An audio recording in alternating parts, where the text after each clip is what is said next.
It's my feel-good breakfast show. Call us on your cell phone. Culinary Hotline bling. That can only mean one thing, yes. It's that time of the week where you give us a call on 021-430-9881 for the Culinary Hotline bling.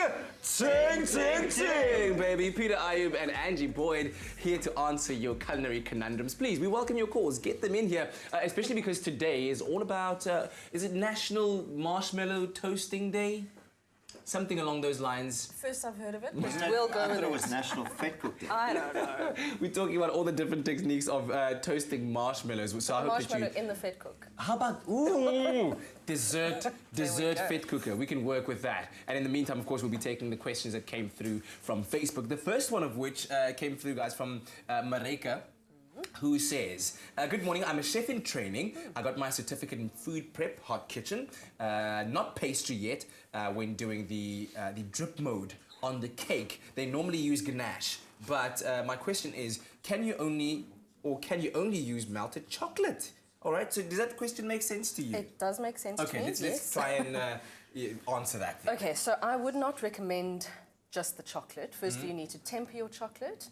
And also, if you're going to enrobe something, it needs to be a tiny thing. So trying to cover an entire cake with chocolate is going to prove to be a problem. That's what enrobing means. Enrobing means covering the whole thing from top to bottom. And just explain tempering. Tempering is a whole story about bringing the chocolate up to the correct temperature, dropping it down again, bringing it up so that it has a beautiful snap at the end. Okay. So if you're going to cover a cake in chocolate, what's going to happen is your cake needs to be chilled first. So as you pour the chocolate on, it's going to chill in stages and patches. Yes. So that's going to be a problem. And then secondly, when you try and cut that cake now, it's going to be a bit of a trick. Because now how are you going to cut through chocolate? Yes. So stick with the ganache. Or something called a mirror glaze, which is a beautiful, much slightly thinner glaze set with gelatine.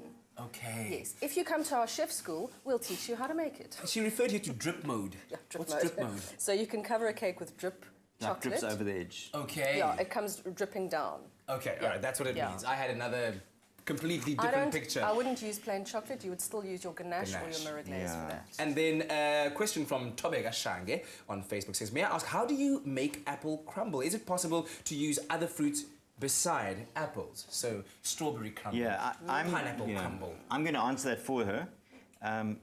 Angie's normally the pro at the baking type stuff, but what I do know is you can use whatever fruit, preferably like a hard fruit. Yes. So and something that Angie taught me was you cook your fruit first before you add the sugars, because otherwise the fruit's not going to soften, so you're going to have these hard bits of fruit into it. Okay. Okay, so if a recipe says add your sugar and your fruit together, rather add your fruit first and let it cook down. Peter said add the fruit first. Okay, some orange juice into there.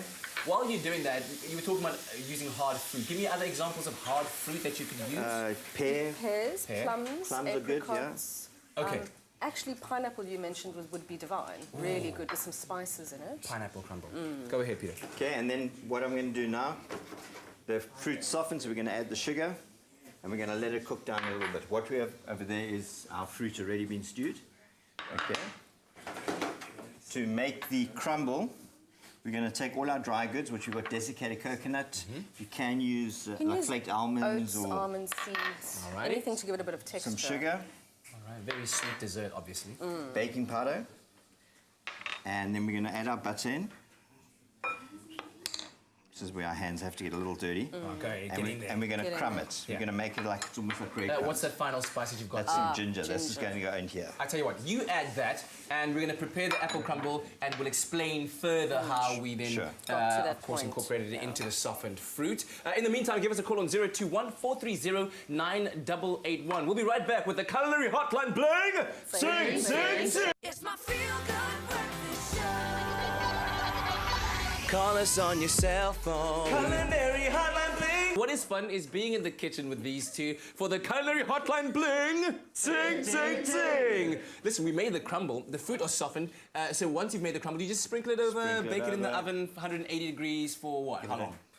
10, 15 minutes. Yeah, 10, until it 15 browns up. In yeah. a little bowl like that, yeah. And you're done. And you're done. Okay, easy as that. Let's get to our second question that came through. In fact, two people asked the same question. One was Patutsedzo Master Mune and also Neototeti, wanting to know how do you go about making perfectly healthy grilled chicken? Which is a great question because it's one of those things that after you've prepared it, you can slice it up and have it prepared for meals to come. You know what I mean? Yeah. So delicious, grilled, healthy chicken. Healthy chicken. Well, grilling is healthy, so that's a Yes. good starting point.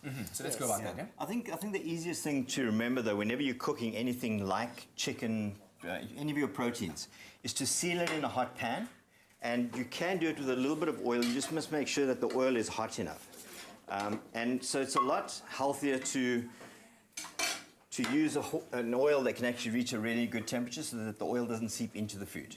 Okay, so even though we're grilling our chicken, we seal it both sides in a pan like we're going to do now, so nice Yes. hot. Your Put it chicken. into the pan like that, give it some beautiful color on either side. Yes. Squeeze of lemon juice, salt and pepper, and then into the oven. So what happens with the oven, it cooks it like all around, so you're not getting that dried out chicken. So Yes. whenever same as a piece of fish, I don't think people use their ovens enough. So you would just get some beautiful color on either side. As I said, squeeze of lemon. Maybe some fresh herbs, a little bit of garlic.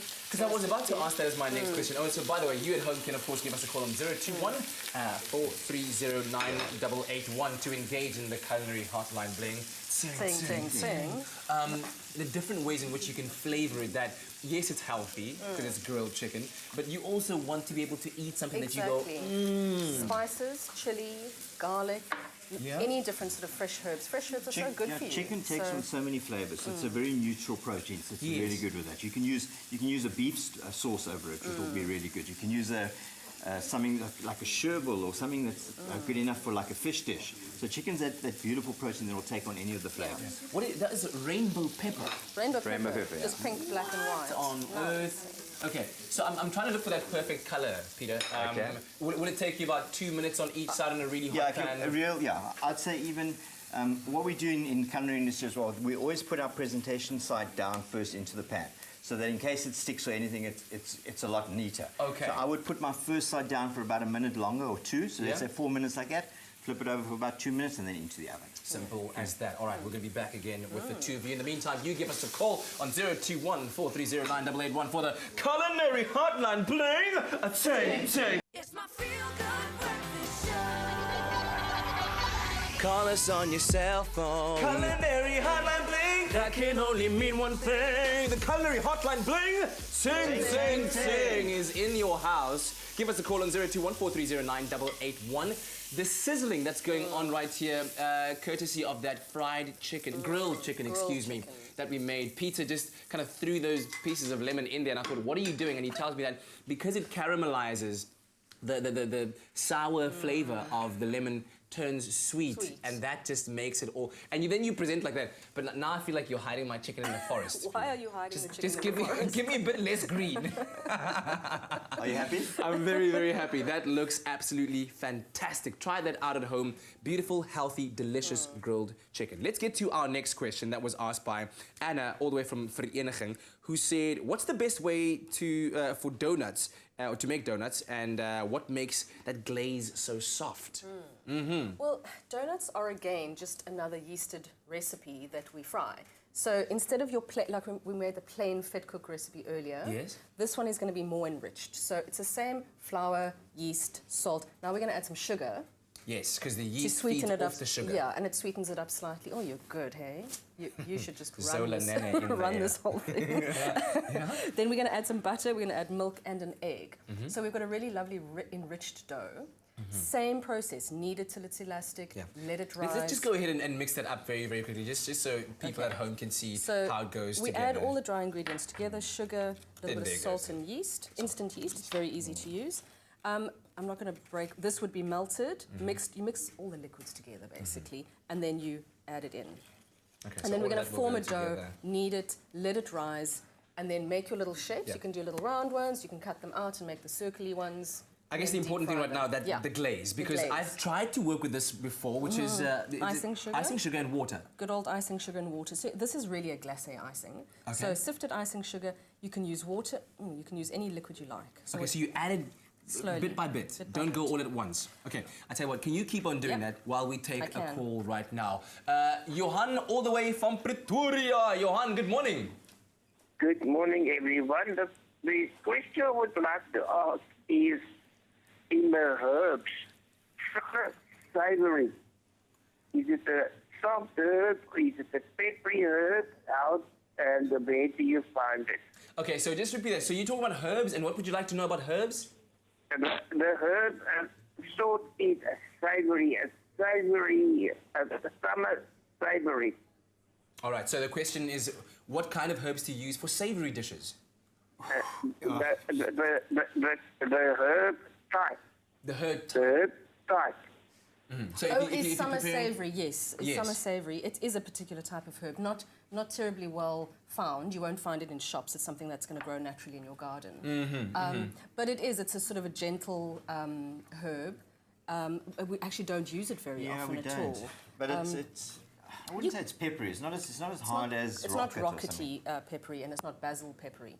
So it's definitely a softer herb. Okay. But again, chicken will handle any herb, so you Excellent. could Yeah, definitely use it there. sage is amazing with chicken. Yeah, just hold that thought for a while. We're going to go to another segment, but when we come back, I want to just focus a little bit on this because I tried to work with icing sugar. It was disastrous. You can keep on calling us on 0214309881. It's my feel good breakfast show.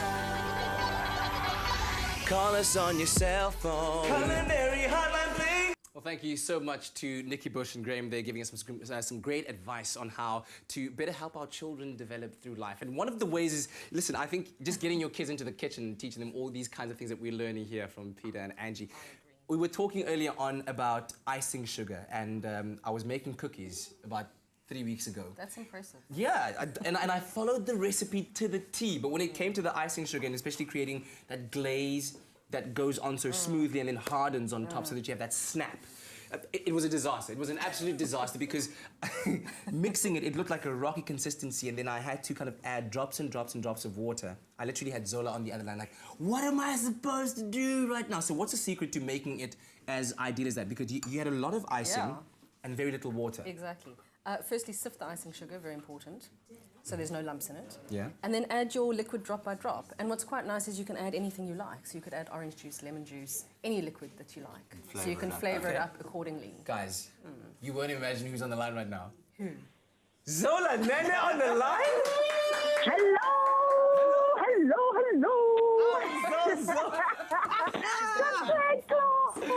How are you doing, sister girl? Hi, Angie. Hi, Peter. Hi, guys. I miss you all so much. So today, I'm off set, so I was watching Culinary Hotline. I was like, I have to call and tell you all I love you and I miss you. Oh my goodness, listen, how are the adventures where you are and on set and shooting the new show? It is amazing. I am eating all of the sweetness, all of it. But you know me, I'm greedy, so I'll eat all of it. But I'm sure you don't love them more than you love us, right? I could never love anyone more than you. Listen, Lucian also sends his regards. Thank you so much for the surprise call, and we're wishing you all of the best. Come back soon, Clewena. Oh, I love Hope you you guys. feel I better miss you. I'll soon. see you soon. Alrighty. Oh, what a way to end off the Culinary Hotline bling. Hey, that's really, really cool. Guys, thank you so much. It's a pleasure. Should we do it again next week? Definitely. You don't have any other appointments, right? Got nothing else on. Don't book the time out. Thank you so much for the calls we received, and thank you for all the questions that we got on Facebook. You're, of course, very, very welcome to link up with us on social media, on Twitter and on Facebook as well. Ask all of those questions. We'll gather them all together and have another amazing Culinary Hotline bling. Ting, ting, ting. Next.